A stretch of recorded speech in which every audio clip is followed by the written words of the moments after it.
Most of us think the problem is that we don't have enough energy. But the truth is, we never actually learned how to rest. And that's what's destroying us. We live in a world that glorifies burnout. We wear exhaustion like a badge of honor. We say, I'm so busy, as if it's some kind of competition. But in reality, our definition of rest has been completely broken. What do? We collapse on the couch and endlessly scroll through social media. We binge watch a series while checking emails on our phone, not really paying attention to either. We call it winding down, but it's not. It's numbing out. It's distraction. It's the illusion of rest, and we often wake up feeling even more tired than before.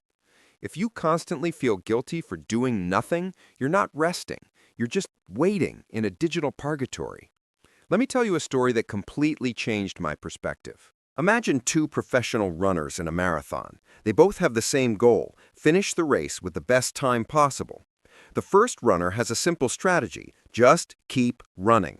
He sprints from the starting line and never stops. He pushes himself, blows past the water stations, thinking every second I walk is a second I lose. But the second runner has a different approach. At every water station, he slows to a walk for just 10 seconds. He takes a few sips of water, a deep breath, and lets his muscles recover for a moment. The first runner sees this and scoffs, thinking, he's wasting time. I'm getting ahead. But in the final miles of the race, something interesting happens. The first runner, who ran without a break, is completely depleted. His muscles cramp up and his pace slows to a crawl. And right then, the second runner glides past him, steady and strong, crossing the finish line with a smile. After the race, the defeated first runner asks him, "How? I never stopped, but you took all those walking breaks."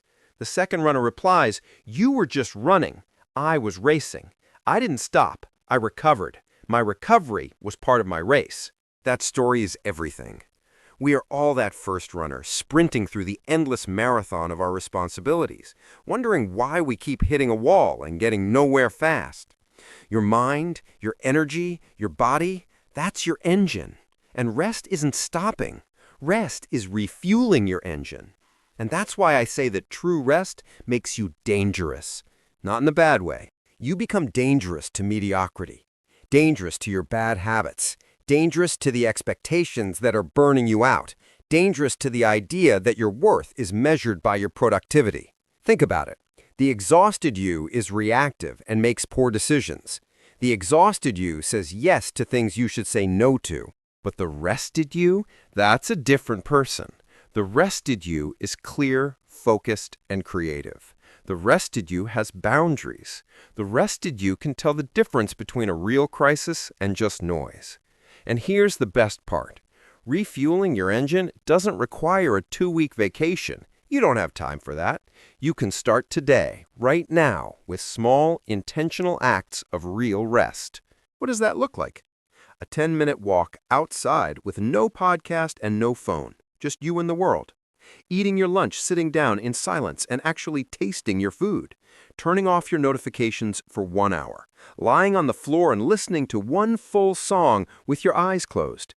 Saying no to a request without feeling like you have to write a 5-paragraph essay explaining why. These aren't acts of laziness. They're acts of wisdom. These are your refueling moments. So starting today, stop running on empty. Your rest is not a luxury. It is your strategy. It is your superpower. The world needs the best version of you, the fully charged version of you. Now go out there and refuel your engine.